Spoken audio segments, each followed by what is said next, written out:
when I grew up, Singapore was still a poor developing country. Our per capita income when we became independent was $500, the same as Ghana in Africa. Either you can say the misfortune or the good fortune of being born in a very poor family in a poor Singapore.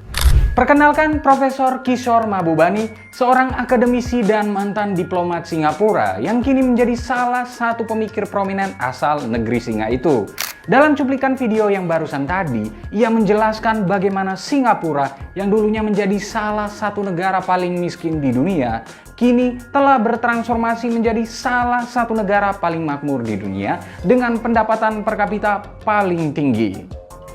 Ya, bicara tentang Singapura memang seperti bicara tentang dongeng negara yang luas wilayahnya hanya separuh dari luas Pulau Samosir di Danau Toba, tapi kini menjadi salah satu negara paling maju.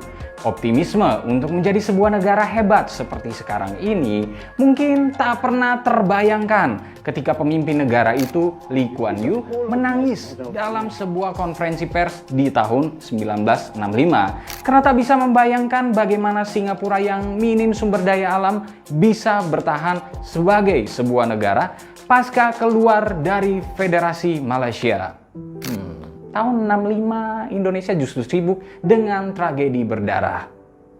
Anyway, keberhasilan Singapura mengantarkan masyarakatnya keluar dari kemiskinan sebenarnya sama juga dengan yang dilakukan oleh Tiongkok yang berhasil mengeluarkan 850 juta warganya dari garis kemiskinan. Wow.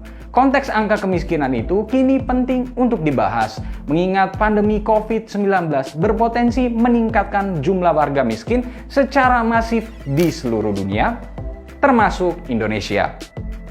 Oleh karena itu, kita tentu butuh resep menyelesaikan masalah kemiskinan ini. Menariknya, Singapura dan Tiongkok ternyata menerapkan resep yang mirip-mirip dalam pengentasan kemiskinan, yakni Magic MPH, meminjam istilahnya Profesor Kishore Mahbubani. Lalu, seperti apa resep yang satu ini? Mari kita mulai.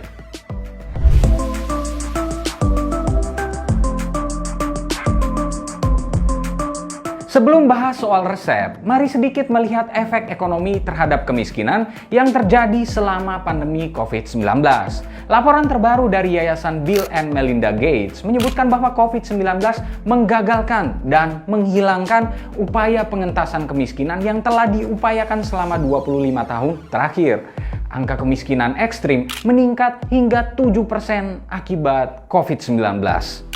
Buat yang belum tahu, kemiskinan ekstrim alias extreme poverty adalah sebuah kondisi ketika masyarakat tidak mampu memenuhi kebutuhan dasar manusia, termasuk makanan, air minum bersih, fasilitas sanitasi, kesehatan, tempat tinggal, pendidikan, dan informasi.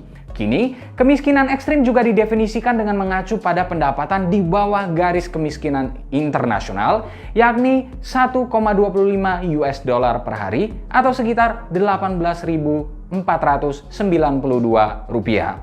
Dalam 20 tahun terakhir, secara berturut-turut angka kemiskinan ekstrim selalu mengalami penurunan. Namun akibat COVID-19, sekitar 40 juta orang diperkirakan akan kembali ke jurang kemiskinan ekstrim tersebut. Bahkan di pekan pertama virus ini menyerang, diperkirakan 1 juta orang masuk ke jurang kemiskinan ekstrim tersebut. Wow. Di Indonesia sendiri, riset dari Bappenas menyebutkan bahwa jika proyeksi pertumbuhan ekonomi 0% itu terjadi, maka ada sekitar 3,6 juta orang yang akan masuk ke kelompok penduduk miskin. Jumlah ini berpotensi makin besar mengingat pertumbuhan ekonomi Indonesia sempat berada di bawah 0% alias minus. Ini akan menambah daftar angka kemiskinan di Indonesia yang menurut Badan Pusat Statistik telah menyentuh angka 9,78% alias 26,42 juta jiwa pada Maret 2020 lalu. So, how we deal with this problem? Well, kemiskinan akan selalu jadi momok bagi pemerintah di banyak negara. Kapitalisme ekonomi yang masif memang pada akhirnya melahirkan jurang pemisah antara yang kaya dan yang miskin. Dan karenanya, jika menggunakan garis pemikiran kaum Keynesian, negara atau pemerintah sudah selayaknya menjadi kunci utama pemberantasan kemiskinan tersebut.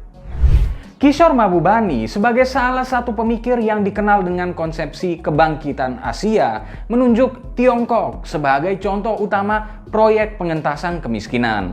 Negara tirai bambu ini disebutnya telah melakukan proyek yang ia sebut awalnya dianggap Mission Impossible alias misi yang tidak mungkin untuk membawa 850 juta penduduknya keluar dari kemiskinan. Upaya ini terjadi dalam kurun waktu 40 tahun dan menjadi tonggak sejarah besar karena menghapus total 70% kemiskinan dari seluruh dunia.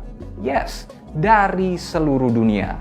Untuk beberapa waktu yang cukup lama, masyarakat Tiongkok mengalami kemiskinan akibat kesulitan-kesulitan yang dihadapi sebagai sebuah bangsa, mulai dari invasi asing, perang sipil, kelaparan, kekurangan fasilitas medis, akses terhadap pendidikan modern yang tidak memadai, pengangguran yang masif, dan lain sebagainya.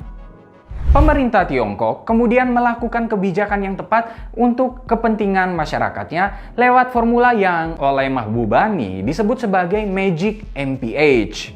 MPH sendiri merupakan kepanjangan dari meritokrasi, pragmatisme, dan honesty alias kejujuran. Formula ini memungkinkan Tiongkok sampai pada kebijakan ekonomi yang benar-benar menyentuh masyarakatnya sendiri. Ini bukan hanya terkait bagaimana sebuah kebijakan yang baik itu digariskan, tetapi juga bagaimana kebijakan tersebut dieksekusi.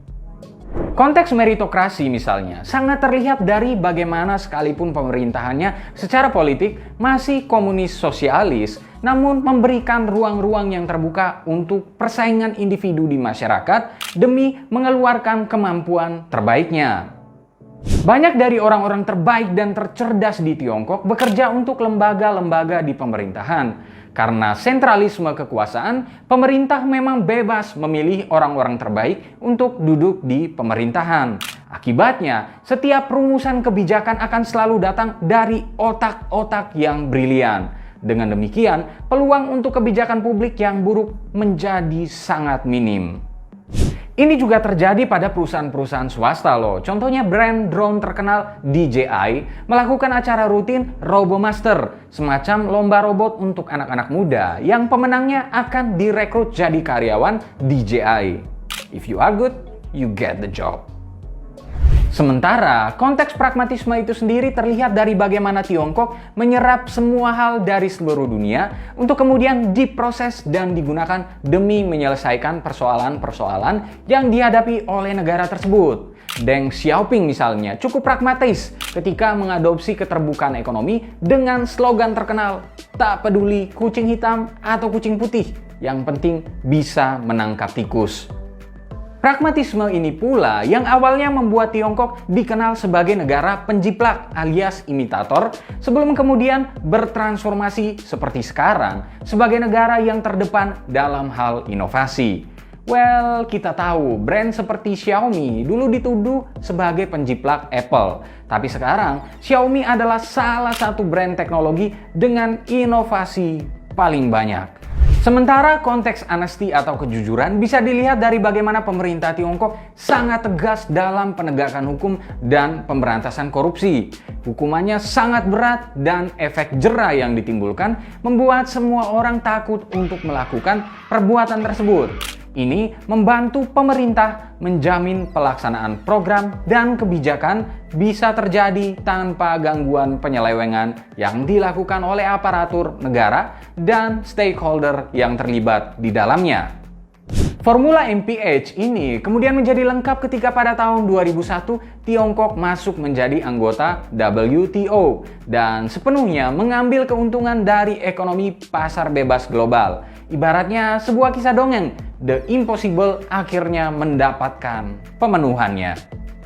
Kisah MPH ini juga dilakukan oleh Singapura dengan prinsip yang sama. Tidak heran juga negara tersebut akhirnya sampai pada titik seperti sekarang ini. Lalu bagaimana dengan Indonesia? Well, boleh dibilang idealnya MPH ini memang menjadi resep utama negara seperti Indonesia untuk membawa 26,42 juta warganya keluar dari angka kemiskinan.